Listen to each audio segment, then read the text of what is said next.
Hello, my name is Marcella Toro. Welcome to Screen Chat. We chat to film and TV professionals about their experiences and wisdom. My special guest today is Chris Oliver Taylor, the CEO of Fremantle Asia Pacific, leading the operations right across Australia, New Zealand, India, and Indonesia. Chris also holds a position on the Fremantle Global Operating Board. He is the board member of Film Victoria, Media Ring, and Screenworks. Welcome, Chris.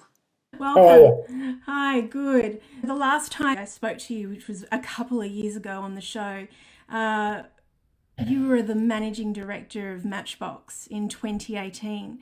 How did this opportunity for you come about working for Fremantle Media? How did this opportunity come about? So, look, I've been at Matchbox 7 years. Loved and still love Matchbox. Probably my highlight of my career to date. And I think that I've been there 7 years, as you said, and probably got that 7 year itch and was looking for the next thing, or I didn't know what actually. And then sometimes, you get a phone call from someone saying, "Would you want to have a chat about a particular opportunity?" And that was this job.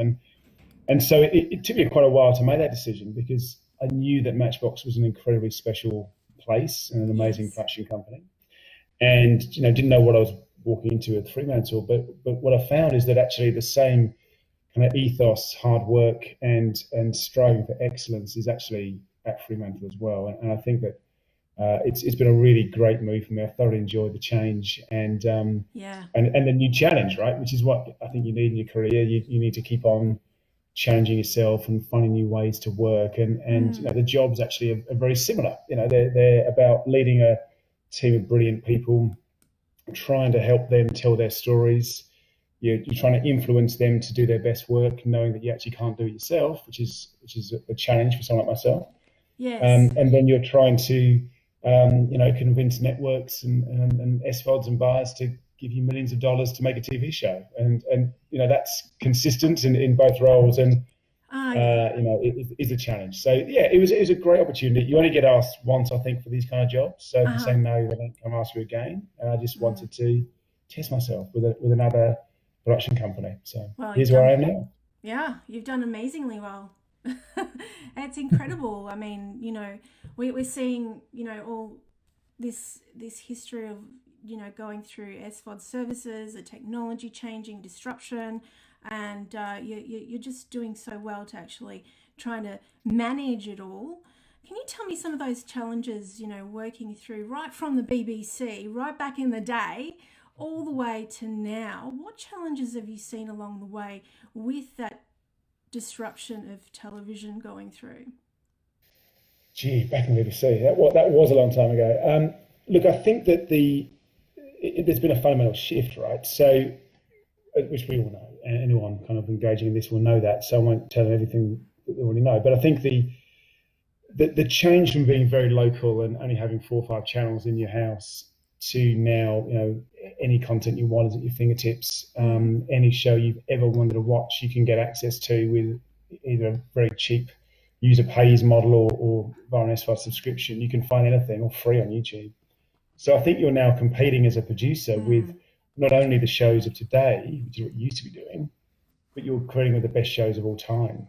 So you're putting up a drama that's still got to compete with The Sopranos or with Mad Men, or go back further, West Wing. Pick a drama, right? You're competing with that because you've only got so much choice and so much time rather, and you've got infinite choice. So that's the fundamental change: is how does your story now that you want to tell cut through when any of your audience, for the most part anyway, can access any show they want at any time.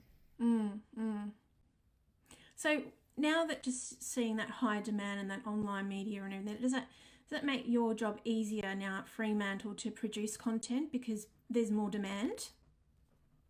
Well, there's a logic that it shouldn't it? There's a logic that there's more buyers than there were just 5 years ago. Many more buyers, really.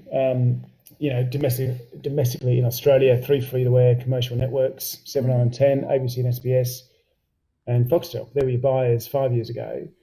you instantly add Stan to that. You add the digital channels of the three commercial networks to some degree. They're not big buyers, but occasional buyers. You add ABC3 and kids to that now, and ABC2. And now, of course, you add Netflix and Amazon, and in time there'll be Acorns here, there'll be HBO Max, there'll be Peacock, there'll be many others, I expect. And we'll probably end up seeing 10 or 20 SVOD players in this market, as well as our local buyers. But, with an encroach of the SVODs, predominantly with international content, that has clearly changed the way that audiences consume their content. And so what that is obviously done is reduce audience numbers on free TV, 7, 9, 10, and to some degree on pay TV. But I think the pay TV challenge goes to about the cost and how do they compete as a kind of a full service model at maybe $40 to $100 a month when you're competing with a Netflix at $9 to $12 a month. And there's differences and there's benefits in both. But I think the competitive landscape for our domestic players is now harder than ever before. And what we want as producers here, I would say, I presume my fellow producers agree for the most part, you want a strong Australian commissioning sector. I don't have a strong view that should just be Channel 7 or the ABC, but I'd like us to have very strong networks here, and that's also complemented by a strong commissioning Netflix, Amazon, Hulu, Peacock, Quibi, whoever else. And if we can get that model to work in a meaningful way, then I think we're in a better place now than we were. Yeah. So what have been the leadership challenges that you've experienced and faced at Fremantle Media? Well, there's been a couple, right? So, I mean, the first one that I kind of was working with my team at Fremantle was just the model of the world's changing. So that last response I gave you is actually very, very relevant to Fremantle. My previous company at Matchbox had made some transition from free TV networks here, or pay TV as well, into Netflix and Amazon with a couple of shows that we'd done. So we did, we worked on Glitch and Secret City and Wanted for Netflix and domestic networks. So we've done a fair bit of work there. And at Fremantle, we hadn't done a great deal. Picnic at Hanger Rock, which was before my time as I joined, was just going to where as I was joining. A big deal been done with Amazon, which was great. But that was the first one that had been done. And so what I've had to try and do is, with my team, is move the company's focus to work internationally as well as domestically, and that's hard. We are a much, much bigger production company than the NBC Universal International side. We were, I'm not sure we are now because I just bought Sky, but we certainly were. We have 20 producing countries. The part of the company I work for, NBCU, really only produce in Canada, the UK, and Australia. We're in 20 plus another 25 or so we can easily ramp up to. So a different model. So I think it's transitioning the mindset away from just knocking on the ABC's door or Channel 7's door or Foxtel's door to also knocking on Netflix and Amazon and making sure we know what Lifetime are commissioning and what AMC wants and what Bravo are doing. And that's hard to do, right? That's a lot of work. As a first challenge, and that's going to be ongoing forever as the market evolves. And we've got to continue to know what everyone wants around the world and position ourselves. And the second one's been this amazing last 3 or 4 months, which no one predicted. There's no rule book for it, and it's basic crisis management. Of trying to control a situation when there's no control, command it so there's a vision that you want to kind of stay true to, and then keep everyone calm and focused. And so I've actually. I don't mean this flippantly. I've enjoyed the challenge of managing through this process, but it's obviously been a very, very difficult time for the world and Australia, and the repercussions are yet to come through for our sector. Yeah, that was another question I was going to ask. COVID-19 has crushed the film and television industry globally and in Australia. So how has this crisis impacted the market that you lead in India and Indonesia, for example? Yeah, really, really good question. So in India, obviously a massive population, 1.3 billion, and a mix of wealth and education. So from third world poverty to incredible wealth. And what that means is people access their content in different ways. So the free TV market is very, very strong in India, but the streamers are all there in a very big way as well, on the ground, looking to grow because of the huge population and the rise of tech. What it's meant for India and to a degree Indonesia, actually, which is similar, is that they've both been in lockdown now, and India in a very hard lockdown for a couple of months. Neither country is through the peak that we think. India certainly is expecting a very, very big second wave, which we hope doesn't happen. Indonesia is seeing a significant increase in cases still. So their markets are struggling at the moment. They will reboot very quickly because I think of population growth and just the general willingness of their audiences to convert to digital and tech straight away. There's there'll be government initiatives, I'm sure, that make sure that people have smartphones and people have access to content, and I'm sure that will happen. I think that one thing that Indonesia is dealing with is its own public health for own staff. People live a long way from the office. Often they live with older parents or grandparents. There's significant journeys in. It's a very we're based in Jakarta. It's a very, very big populated city. So there's really significant public health issues that we have to manage as a company, which we're doing, and that means we're putting in probably whole new, we've not decided yet, but more than likely whole new work practices around how we work in those two countries, the type of structures that we need in the business, and then and just assessing the marketplace. So they're India and Indonesia are quite similar, and they're not totally dissimilar to Australia, but there are unique differences that we're trying to work through together.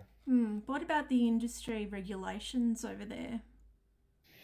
So very limited support in both countries at the moment from any government. So as far as I can tell and know, we know the free TV market's been hit very hard in both countries. Advertising is pushed down. The average number around the world is 40 to 50%. That's significant in India and Indonesia. So there's no, like we have in Australia, a very, very significant government system that supports the creation of film and television through offsets and state and federal funding. That isn't the case in either of those two marketplaces. So it's very much a commercial reality of how do you convince buyers who now have less money in a weakened market that they should commission your shows. So we're seeing key networks in Indonesia asking for different deals now. We're seeing networks in India relicensing older series of, say, our big series like Idol as they get ready for the new series, which is quite new, and we're happy to help. We're happy to support our networks through a difficult time. But it does mean that the short term is about how do you survive, basically. How do you make sure that there's a market to come back to? One thing I think is very, very consistent around the world, and the territories I look after, is that what we all need is strong local markets. We just have to have strong commissioners. Without them, you've got nothing. Yes. And so you've got to be a great partner. You've got to make sure that you're trying to work with your networks, be that Foxtel here or Channel 7 or the ABC, or be that GTV in Indonesia or Sony in India. You've just got to be a really great partner. Know this is unprecedented. We've heard that word so many times for a reason, because it is. And know that we've got to get to the other side, which is a strong market who want strong content. Yes. Before the release of COVID-safe guidelines a couple of weeks ago, Neighbours was the first to shut down the production and then to come back into production, which was absolutely incredible. What was the risk management process? How was it implemented, mitigated, marshalled and navigated? So one correction on that. I don't think we were the first to shut down. We hung on a bit at Neighbours. What we did do though is we shut down for one day quite early, which was reported because we had a scare basically. We had one of our makeup artists came to see me, quite upset actually, as I guess all of us were at that time. This was in very early March, before any of us really knew what was happening. And she'd been exposed to someone who had just tested positive at the Melbourne Fashion Show, I think it was. So nothing to do with us. And she did the right thing. She came to see me with her manager, and we said, right, let's just get the cast and crew together. And this is how we started our process, actually, through that one incident. We got everyone together, 140 or 50 of us are together. Yes. Outside. You've been to the Neighbours set, outside in our courtyard there. So we're all outside. And I explained to everyone the situation that, look, we don't actually need to do anything under the guidelines at the time, which I think still stand today. A secondary incident, someone who you know has been infected, doesn't mean that you need to get everyone tested and shut down. It just means you need to look at who, get the person tested and see whether there's any impact. But what we learned from that was a couple of things. So I said to the cast and crew, talk in your work groups. So cast were together, the studio crew, makeup, editors, just talk as friends, as colleagues. There's no rule book, there's no guidelines. What should we do now? And what we decided to do is we just stopped tape for that day, and we just all went away to get a bit more information. We asked our makeup artist to get a test, which she did, and we got it done much quicker than we thought. And we planned a shutdown for 2 days just to get the test back and make sure there was no bigger issue. And we actually had the test back within 24 hours, which was negative. And so by the Friday, we were back. This happened on the Wednesday afternoon. By Friday, we were back shooting as normal. But what it showed me was that our cast and crew were just unbelievable. They were resilient. They were smart. They were engaged. They were risk aware, but not risk averse. So I think, okay, so how do we manage this? What do we need to do? Okay. There was no one was panicking. No one was saying, that's it, we've got to down tools. They're just saying, well, let's think this through. And I always respect everyone for that, for just taking the time to think. And I was very clear as the CEO of the company and ultimately the person in charge of all of our shows, that I don't have an answer for this. I'm making this up. So there's no CEO statement here that says this is what we do. This needs to be worked through together.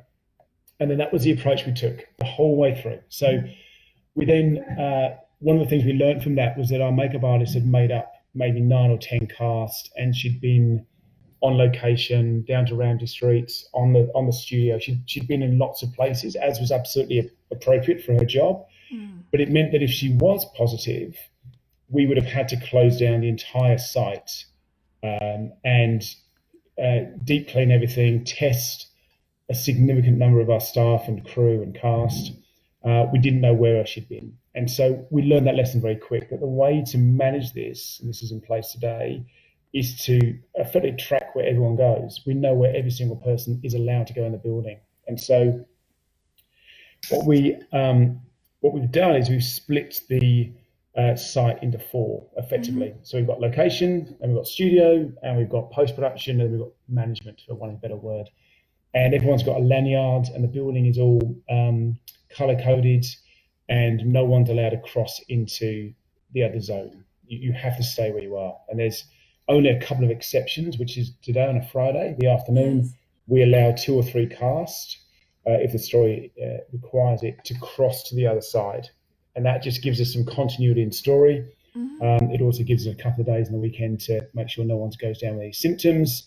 And so far, that's worked really, really well. But beyond that, no one's crossing over. And so we do know that if, say, someone on our location crew were to come down with COVID, that's okay. We can manage that. We'd send that person home. We'd make sure they had the right healthcare. We would ask anyone who that person's been in contact with to be tested, of course. That might be everyone on that part of the building. We would then deep clean the site as per government guidelines. But the other 3 parts of the building should be able to continue. We've not had to test it yet, so we don't know for 100% sure, but we should, because they've not come into contact with anyone else. And so we've managed to contain where people go. And that was the basic rule to this: know where people are going, track their movements from a footprint point of view, and then minimize contact. It's a little bit fraught with I was going to say danger, but that's not right. Risk maybe, because of course the minute they leave our site, anyone can meet with anyone now. So we're not in lockdown, but all we can do is know where people have been, and then understand that if someone, and we expect somebody to come down with a virus at some stage as we go back into back to normal living, that we will be able to manage our site better. And you've been to Neighbours and seen the size of it, that if we have to close that whole thing down, that's going to take a lot of time, effort and money to really get into the detail of the site. So we're keen not to do that if we can. So that's what we did, as well as every other possible sanitisation thing you can think of, down to things like doors are open in every single meeting room. Wow. one person into a bathroom at a time only. Kitchens are individual tea bags are kind of mapped out in a particular way. Everything's been done from minute shape. We have 4 canteens effectively, as opposed to just having one. Yes. Everything's in packed boxes. Anything, no one can leave the site during the day. There's a little 7-Eleven across the road, which I often and many others would nip over the road and buy something terrible like chocolate. You can't do that. You're not allowed to do that. You've got to stay on site. And the most important thing I think we did is that we have a nurse on site, and that nurse is checking temperature of everyone that comes in. So look, it's not, we know that isn't a completely foolproof outcome. Obviously testing is, but what it does, it gives us a sense of that people are healthy, and that even if they've got a cold or something else, we should be able to pick that, hopefully, by our nurse checking temperatures. And then she's around set all day. She's assessing people from a distance, checking, keeping up. No one's got a cold, no one's got a sniffle. We've got that on site as well. And if anyone's sick, they just get sent home. And that's what we've done. Yeah, it's crazy. I'm just going to show some pictures, what the set looks like, if that's okay. Yeah. Oh, there you go. There's it's like continuity with, I'm sure there. Oh, yeah, there's our site. Look at the distance everyone's apart. Yeah, that was a month or so ago as we got back. Oh, okay. And you can see the differences there. We've got everyone standing away. And there's Bonnie attending on the floor. But look, I think one thing I should stress as we look at these pictures is that our crew, who are obviously in charge of their sets, they take this very seriously. They all want to work is one thing, and they want to be safe.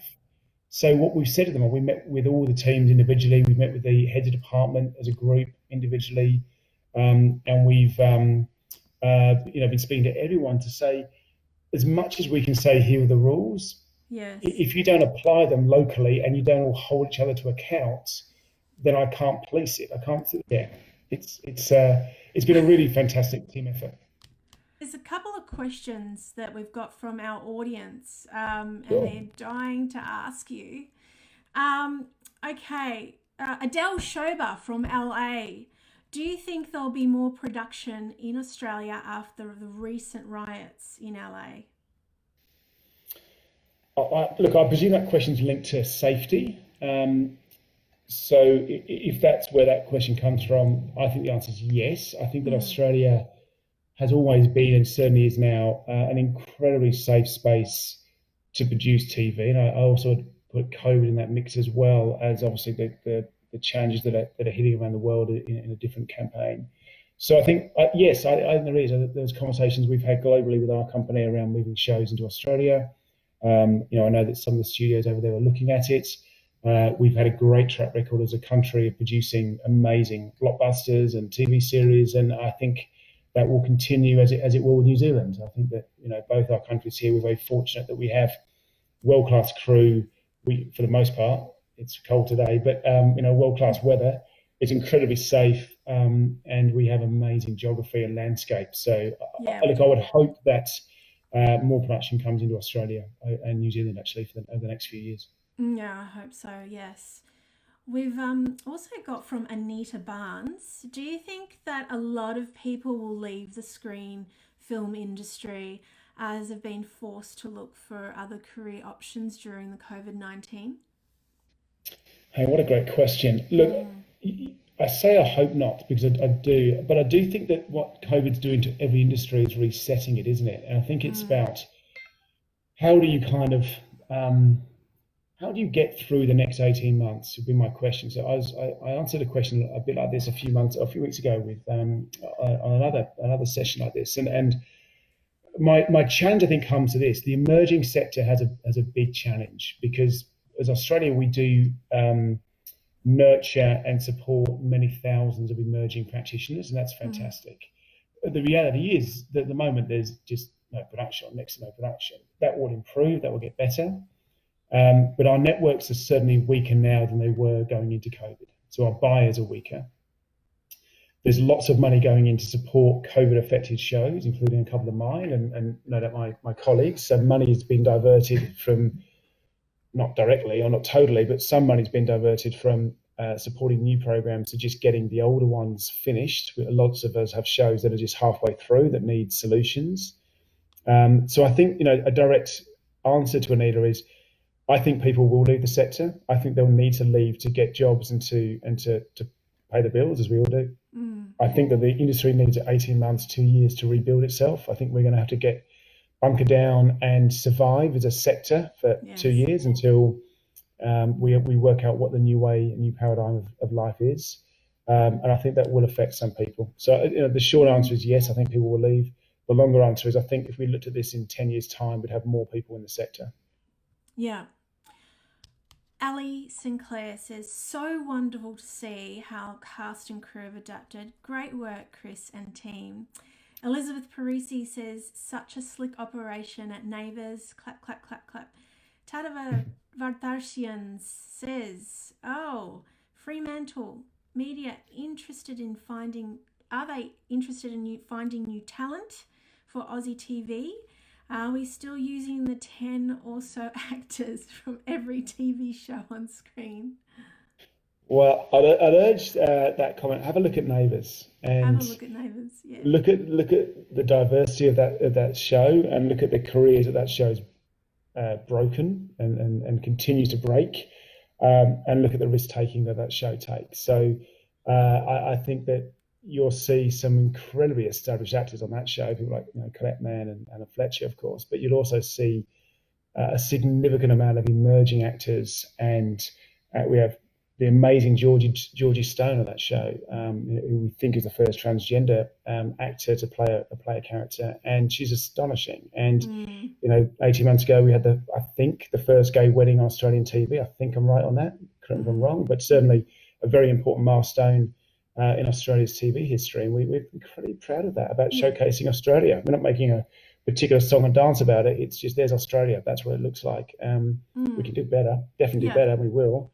But I think that we pride ourselves on new talent, emerging talent. There's an amazing show I can't quite mention, unfortunately, it's not quite ready to mention, but it stars one of the biggest Aussie TV stars, I think, in the world, an amazing Melbourne-based actor. And we produced something beautifully, which I just saw a cut of this morning, which I think is fantastic. But it's been created by one of our drama team, but not one of our necessarily creative team, even though she's amazingly creative, created by our executive assistant in drama. And I love that this person's now been able to produce and work with a major star, and she did it all by herself. And that's real emerging talent. So hopefully you'll see that in due course, but it's real emerging talent. Just done by sheer hard work, and really a brief from me, which is go make it happen, and she did. So that's what I say about emerging talent: is you've just got to make it happen, and you've got to be realistic, right, about what the market always wants, and sometimes you have to give a bit of tough love about, just because you want to write a feature film script doesn't mean that somebody wants to spend millions making it. Sometimes it does, often it doesn't. What I'd urge emerging practitioners to always do is try and get onto the set of Neighbours or Home and Away or to Wentworth or the long-running serials, and there's not that many of them, or to cut your teeth on MasterChef or Idol or many of these shows, some which are mine, some which are not, because this is how you learn about being a professional television person, whatever role that is, and this is how you build your career. So there's opportunities in Australia, there really are. Just got to be prepared to take them and work hard, and then you need a bit of luck, like we all do. Yes, thank you.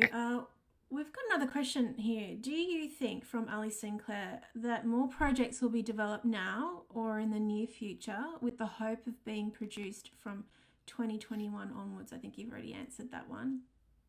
Yeah, look, I can add a bit more detail though for Ali there. I think what the states, so Film Victoria, which I'm a board member of, in full disclosure, but Screen Queensland and Tasmania, all of them have done an amazing job, as has Screen Australia and the ABC with its development program, of injecting a lot of cash into development.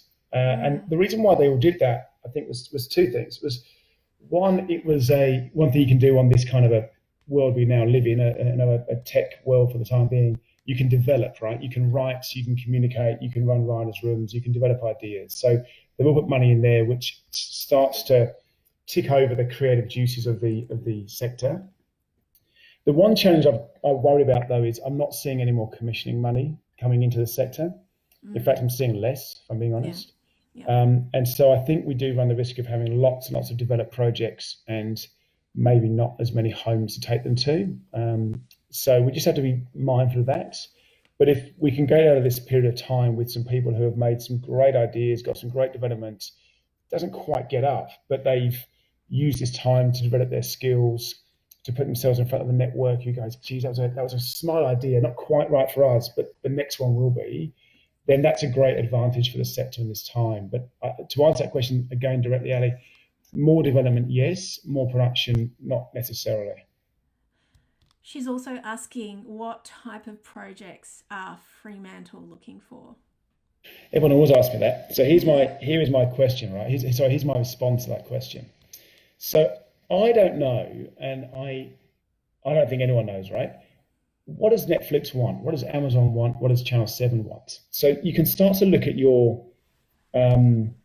networks and understand audiences and what people are doing, and you can do that, right? And you can get a real sense of what an ABC audience is on a Sunday night at 8:30, or what a Channel 10 audience is at 6 o'clock. You can understand that through looking at demos and audience numbers. So that's one bit of the equation. The second bit, though, is the streamers and international players, which is what do they want and why? What's our point of difference? What do we give them that America can't or UK can't, et cetera, et cetera? And the answer is, I don't know. There's so many great stories, right? And so I look at it this way. The brief that I give to the drama team, and working very hard with the amazing Joe Porter, is look at it in this way. First and foremost, does the idea have really strong IP? So intellectual property. Is it a book? Is it a play? Is it a magazine article? Is it a true life? Has it got more depth to it than just, boy meets girl in a bar and off they go happily ever after? Where's the depth of story? Because that gives you really strong characters, and it also takes some of the risk away from buyers because they can see a world. So some great adaptations that we all know. So look at IP, number one. Number two, look at who your writer's going to be. So particularly in drama, strive to be world class. So if you're emerging or you're not a writer, who are you going to partner with? How are you going to get to the amazing talents of Lou Fox or Belinda Chaco or Tommy Murphy or David Hannum or Gula Sandler? There's some amazing writers out there that are just world class, and you've got to play your percentages. So if you've got a great idea, but you're either an emerging writer or you're not a writer, you're a producer, partner. How are you going to do that? How are you going to bring them on? And the third thing, which is, on one hand, if you've got the first two bits right, the easiest bit, but on the other hand, if you haven't, it's the hardest bit, is just have a path to marketplace. So who's it for? Why is it for them? Who's the audience? And then what's the financing thinking? How much money do you need to make this? And if you can do those three things, IP, world-class writer, and a financing strategy, the idea doesn't matter as much, because through that process, we'll be able to assess whether it's got legs, whether it's different, unique, whether someone's already made this idea, or whether we can pivot the idea into something world-class that the market wants. So that's how I always answer that question. I never say I want romance or horror, and I never say that because I don't know. Oh, thank you. Well said. Okay, I think you may or may not remember Pumbaa Matana. I think that's how you say her name. Hi, Chris. I have worked as producer's assistant in Melbourne before COVID-19. I just finished my screenwriting course in LA last week and searching for a job in the worst possible time. Do you think I should be looking for a job in Australia rather than LA? Hey, great question. Wishing you the answer. Look, I think my immediate answer, without knowing all the circumstances there, is, look, LA is a bigger market, and I think in a way we're all heading there. We might be able to do it from Melbourne or Sydney, but we're all heading there with the kind of shows we want to make and the kind of commissions that we want to try and win. The question I think you need to answer is, where do you maximize your chances of getting a job? So LA, from watching on the TV and no more than that, and talking to my colleagues over there, feels a very difficult place in terms of production. There's obviously significant disruption around the Black Lives Matter concerns at the moment, and there's huge COVID issues. So the industry feels a little bit in deadlock, although I did see some things overnight that LA is getting back for production, so maybe that's a good sign. I would answer the question around this. I would say, how many people do you know in LA? How connected are you? Do you have ins to people that you can go and have the cup of coffee with and find out where opportunities are? Likewise, in Melbourne or Sydney or Australia more generally, who do you know? Who do you want to work with? And how do you make the connection? It's almost impossible to say that jobs are advertised in our sector. They just don't seem to be. It's really about knowing people, right time, right place, setting your work in, and then getting an opportunity somewhere and then making the most of it. So my view of that would be I'm not quite sure where you're living now, whether it's LA or Melbourne, but would be play both markets. Communicate with everyone. You've got the same. Someone said to me a few weeks ago out of LA that in this current climate, we all have the same advantage. We are all a little box on a TV screen talking to another box somewhere in the world, and it doesn't matter. Marcella, you and I are in Melbourne here, Yeah. but we could be in LA and Johannesburg. It wouldn't matter, and that will be the advantage that I'll play at this time. You can get meetings, you can get screen time with people in LA and in Australia. So why not do both? Yeah. Oh, she says, sorry, my name is Sarah Lou. Oh, hi, Sarah. She says she was Jonathan Schiff's assistant. Yeah, I know Sarah. She's great. She's fantastic. Yay. Sarah, just send me an email, Sarah. That's the way you also do it as well. Connect to people. Oh, very good. We've had such a good time with you today, and I thank you so much for your kind words of wisdom and experience here. Your knowledge is so profound, and I'm sure everyone really enjoyed your time here with us today at Screen Chat. Anytime. Thank you for having me. And I don't know if it's profound, but thanks very much. It's been fantastic. No, definitely. You're amazing. All right. Well, take care. All the best. Likewise. And hope to speak to you very soon again. Take care. Thanks, Marcella. Take care. Bye. Thanks. Bye-bye. See you.